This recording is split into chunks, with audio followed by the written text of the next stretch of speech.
All right, good afternoon.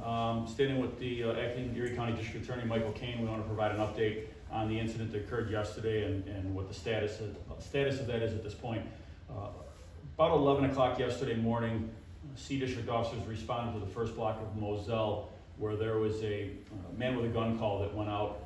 When officers arrived on scene, they were unable to locate a complainant, unable to locate anyone matching a description. There was nobody on scene at that point. There was some brief information that was provided as a part of the original 911 call. About a half an hour later, 35 minutes later, C District officers responded to a shooting at the Emerson football field. That was at 11:35, and fairly simultaneous to that, officers again in C District on one block over from Coons on Goodyear spotted the suspect vehicle matching the description with the occupant of the vehicle, a driver that is also matching the description that was originally put out as a part of the larger event. There was a brief interaction between the officer giving some commands to the occupant of the vehicle who failed to comply, put the car in reverse, and reversed down Goodyear, I should say north on Goodyear, backing up with a police car going after that vehicle.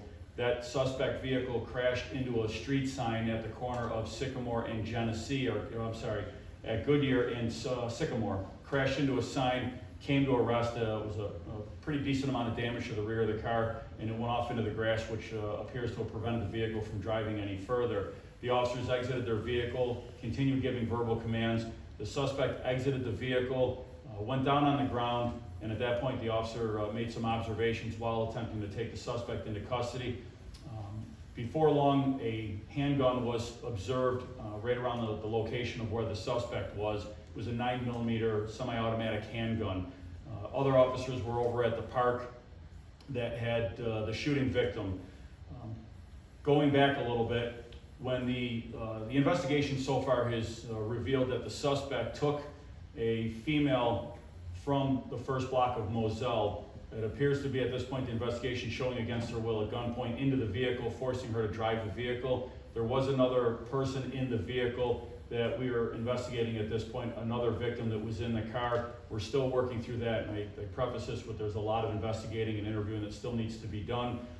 The suspect led them over to the football field, at which point ordered them out of the car. They walked through the parking lot to a point where they encountered another female, and the suspect robbed her, this female victim, of her cell phone, and then advanced further and encountered this male, and the allegation is that he ordered him to give up his chain. There was some verbal interaction that occurred between both. The information was provided to us that the suspect attempted to fire his gun, and it's believed that it misfired.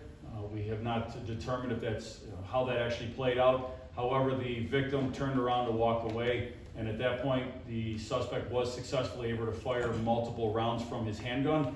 The victim sustained 2 gunshots, one to his right shin, one to his left foot, and at that point, the suspect ran back to his vehicle with the female victim, attempting to flee the scene, at which point that's when the officers encountered this suspect vehicle when they were back in the vehicle just off of the access road from the Emerson football field. The officers responded. They were on scene almost immediately. The work that the officers did was fantastic work. They got this individual before it could turn into some type of a vehicle pursuit, a dangerous vehicle pursuit. They collected evidence. Detectives were on this case immediately and put this case together, working with the Erie County District Attorney.